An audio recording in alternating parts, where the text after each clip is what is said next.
একটা নিউজ দেখে উম, মনটা খুব খারাপ হইলো। এই জন্য ভিডিওতে আসলাম।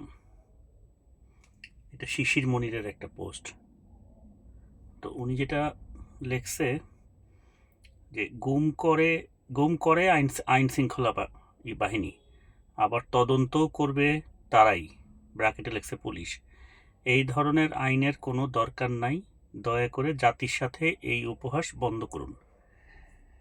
এখন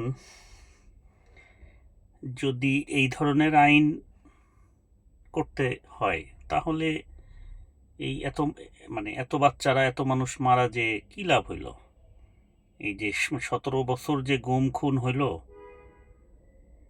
তাহলে মানে যদি এই পরিবর্তনটাই না আসলো দেশে, তাহলে তাহলে হাসিনা থাকলে সমস্যা কি ছিল?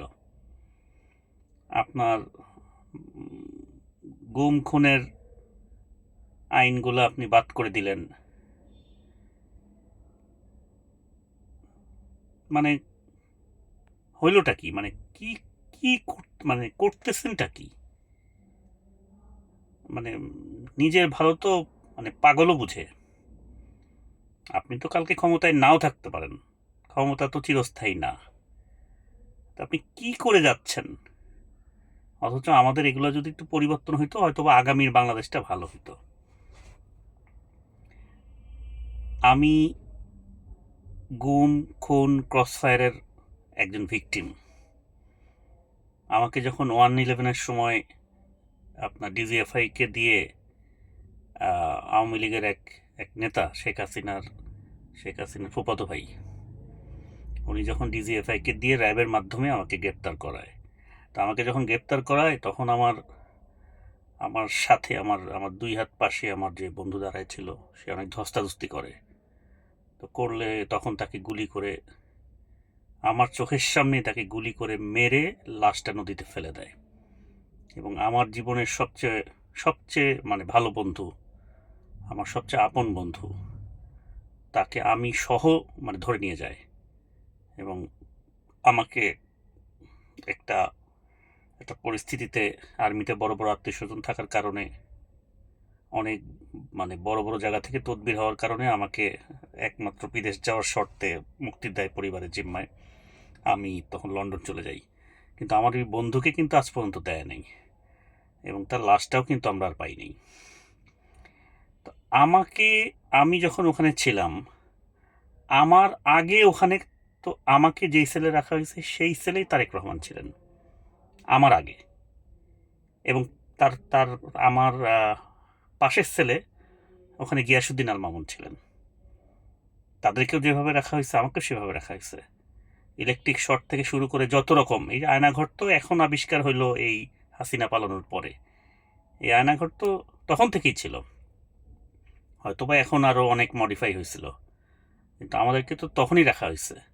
কারণ আমার যেটা দুঃখ যে মানে কি হইল, আমরা যে এই আজকে 18-19টা বছর ধরে আন্দোলন করলাম। সবাই বলে 17 বছর 17 বছর, আমার তো আন্দোলন তার আগের থেকেই। আমি বের হওয়ার পরে ইংল্যান্ডে চলে গেলাম। আমি ওখান থেকে এসে তারপর থেকে তো আমি আর বসে থাকি নাই, একের পর এক করেই গেছি। খালেদা জিয়ার ডাকে প্রত্যেকটা আন্দোলনেই ছিলাম, ছাত্রলীগের হামলার শিকারও হয়েছি।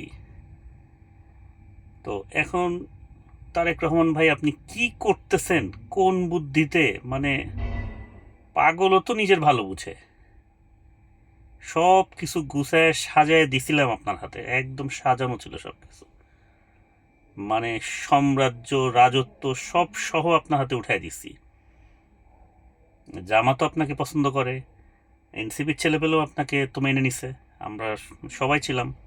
আপনি শুধু আমাদের এই কাজগুলা করে দেন। এই আপনি জেনারেলদের বুদ্ধিতে এই যে সর্বনাশটা করতেছেন, এ তো নিজেরও সর্বনাশ করতেছেন, নিজের যে নেতাকর্মী চৌধুরী আলম, ইলিয়াস আলী, সুমন, কি হইল? আপনি কি করতেছেন এগুলা? এর ফল লাস্টে কোথায় যেয়ে দাঁড়াবে? আপনি তো চিরস্থায়ী না। আপনি তো চালাইতে পারতেছেন না, পারবেনও না। হয়তো বা একটা সময়ের ব্যাপার, 1 বছর 2 বছর, এই তো। 5 বছর পূরণ করতে পারবেন, আমি ওরকম কোনো লক্ষণ দেখতেছি না। আমাদের তো অভিজ্ঞতা কম না, 90-এর আন্দোলন দেখছি, 30-35 বছর ধরে বিএনপির রাজনীতির সঙ্গে জড়িত, প্রত্যেকটা আন্দোলনেই ছিলাম। কোটা আন্দোলন থেকে শুরু করে যত রকম আন্দোলন ছিল, নিরাপদ সড়ক আন্দোলন, সব জায়গায় ছিলাম। হাসিনার বিরুদ্ধে সব আন্দোলনে ছিলাম। তো প্লিজ ভাই, হাতে ধরি পায়ে ধরি, দেশের এই সর্বনাশটা করেন না। এই এই এই আর্মি জেনারেলদের বুদ্ধি শুই না, এই এই এই কাজ করেন না। এরাই তো সব শেষ করছে, সব। আমি ডিজিএফআই এর মানে হেডকোয়ার্টারে গেছিলাম অনেক বছর আগে। আমি ওখানে দেখে আসছি ওরা একটা ফ্লোরে রয়ের অফিস, এখনও আছে কিনা আমি জানি না। ওই ফ্লোরে অ্যাক্সেস ছিল না মানে ডিজিএফআই কারো যাওয়ার, ডিজিএফআই কারোর। এনএসআই পুরাটাই তো এখন রয়ের নিয়ন্ত্রণে, ডিজিএফআইও তাই। আপনি যে কোন গোলক ধাঁধার মধ্যে পড়ে এগুলো করতেছেন আল্লাহ মালুম জানে। ভাই, দেশের মানুষের কথা ভাবেন, আপনার মা বাবা, আপনি বেজ্জতি হয়ে দেশ থেকে চলে যাবেন বা আপনার কোনো অঘটন ঘটবে, আমরা এটা মেনে নিতে পারবো না। এটা খুব কষ্টের হবে আমাদের জন্য। এই বোকামি করেন না, এই সালাউদ্দিনের খপ্পরে পইরা এই এই আর্মির জেনারেলরা কি করছে কি না করছে বলেন। আপনার আমাদের শহীদ প্রেসিডেন্ট জিয়াউর রহমানরে কি করছে, খালেদা জিয়ারে গাড়ি এই বাড়ি থেকে বের করে দিছে, আপনারে পিটায়া। আপনার মনে নাই 18 ঘন্টা যে আপনার ওখানে হ্যান্ডকাপ দিয়া চোখ ব্যথা ঝুলে রাখছিল? আমারও রাখছিল সারা রাত। হুম। পরের দিন পরের দিন আমারে ওই খাবার দেয় যখন, তখন ওই মানে উপর থেকে ওই হ্যান্ডকাপের ওইটা উপর থেকে খুইলা পিছনে বাঁধছিল, চোখ তো বাঁধাই ছিল। যাই হোক, আপনি তো সব জানেন, আপনাদের বুঝাইতে হবে কেন? ভাই মাফ করেন আমাদেরকে, দেশের এত বড় সর্বনাশ করেন না। জুলাই সনদ মানলে আপনার আপনার কোনো ক্ষতি হবে না। আপনি 2 টার্ম থাকতে পারবেন, এই টার্ম আবার পরের টার্ম। একটা মানুষের জীবনের চেয়ে বেশি লাগে না। আপনি ছিলেনই না, আপনি সিনেই ছিলেন না। এই বাচ্চা বাচ্চা বাচ্চা বাচ্চা তারা হাসিনারে এই করছে, বিদায় করছে। অবদান আছে, বাট ওই ওই ধরনের অবদান নাই, স্টেক হোল্ডারের মতো অবদান নাই। আমরা দেখছি তো রাস্তায় কে কে ছিল না ছিল, কবে থেকে ছিল, সব সব জানি।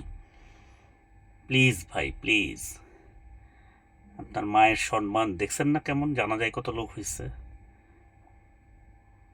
ভাই প্লিজ, ওসমান হাদির হত্যার বিচারটা করেন। এসব আর্মি জেনারেলদের খপ্পরে পড়েন না, এখান থেকে বাইরন। আর্মিরা যেদিন আপনার ওই যে আনলো, যে আপনি যে আসলেন, মনে হচ্ছে যে রাস্তা চাইতে আপনারে, তখনই বুঝছি আপনি এদের খপ্পরে পড়ে গেছেন। আপনি আপনি আসার আগে বললেন না যে আমার আশাটা আমার একক সিদ্ধান্তের উপরে নির্ভর করে না। বুঝছি তখনই হয়েছে ভাই। আইসা তো গেছেন, এখন এখন একটু পোল্টি মেরা দেন। জনগণ আপনার সঙ্গে আছে তো, অসুবিধা নাই। সব জেনারেলদের আমরা দেখে নিমু। হাদি কছিল না ক্যান্টনমেন্টে ইট ইট খুলে নিয়ে আসবো, তখনই তো টার্গেট করছে হাদিরে। ভাই আপনি ভালো কিছু করে দেখেন, সারা দেশের মানুষ আপনার সাথে, মাথায় করে রাখুন আপনারে। তো প্লিজ ভাই, এই যে গুম খুন এদেশে যাতে না হয় আর জীবনে কোনদিন, সেই ব্যবস্থা একবারে করে থুয়ে যান, যাতে আপনি আপনার মৃত্যুর পরেও মানুষজন আপনার জন্য দোয়া করে। কোকুর জানাজায় গেছিলাম 7 মাইল দৌড়ায়া, যাইতে নেই তো, কত বাধা কত বিপত্তি। খালেদা জিয়ার সাথে বিভাগীয় সফর করছি সেই 2000 সালের দিকে। হ্যাঁ, 2001-এ তো আসলো ক্ষমতায়, তার আগে রাজবাড়িতে মোটর সাইকেল নিয়ে ঢাকা থেকে চলে গেছি 2 ভাই। যাইয়া তো ম্যাডামের ভোরবেলা যা বাড়িতে উঠছি রাজবাড়িতে, যাইয়া মোটর সাইকেলের সাথে ধানের শীষ এগুলো বাইদা, তারপরে যা সার্কিট হাউসে ছিল ম্যাডাম, ওখান থেকে তাকে রিসিভ কইরা প্রোগ্রাম কইরা একই মানে আমার মোটর সাইকেল সবার সামনে বাঁশি মারতে মারতে, তারপরে ম্যাডামরে নিয়া ম্যাডামের ফেরিতে উইঠা এই পারে আইসা, ওই যে আমার ছিল বন্ধু ছিল ডাবলু, ওই যে আপনাদের আগের আগের যে মহাসচিব ছিল খন্দকার সাহেব, ওনার ছেলে ডাবলু আমার বন্ধু, এই পারে তার হাতে রিসিভ কইরা পরে আমরা খুব টায়ার্ড ছিলাম, আমরা চলে আসছি। কারণ কারণ ম্যাডামের অনেকগুলো পথসভা ছিল। আগে প্ল্যান ছিল যে ওই করবে, মানিকগঞ্জেই করবে, কিন্তু পরে ওই ওই ঘাটের ওখানকার নেতারাও তাকে ছাড়তেছে না, এত জনপ্রিয় সে। তো যাই হোক, আমরা পরে চলে আসি। তো বিএনপির রাজনীতির সাথে সারা জীবন এখন বেজ্জতি হতে চাই না। প্লিজ, গুম, খুন, মানবাধিকার কমিশন, এই যে পিলখানা হত্যাকাণ্ড, এগুলো দেখেন ভালো করে। হাদি কাণ্ড, শাপলা চত্বরের হত্যাকাণ্ড, আর 17 বছরের হাসিনা যে অন্যায়গুলো করছে প্রত্যেকটারে দেখে দেখে দেখে দেখে বিচার করেন। এভিডেন্স আছে, সব আছে, এভিডেন্স আমাদের কাছে আছে, সব সেভ করে রাখছি আমরা। আমরা তখন হতাশ, আপনারা দিব, আপনি একটু করে করবেন, বিচার করবেন। তো আমরা আপনারা নিয়েই তো টলমল অবস্থায় আছি। আর এই যে এনসিপির পোলাপান, এদের তো অভিভাবক আপনি, ওরা তো ছোট। আপনি ছাড়া আর কোনো অভিভাবক আছে? হাসিনা নাই, হাসিনার সন্তানরা নাই, খালেদা জিয়া নাই, জিয়াউর রহমান নাই, কে আছে বলেন তো? একমাত্র আপনি আছেন এখানে। জামাতও ভালো একটা বিরোধী দল। সব মিলে জুলে আমাদেরকে বাঁচান, দেশটারে বাঁচান প্লিজ।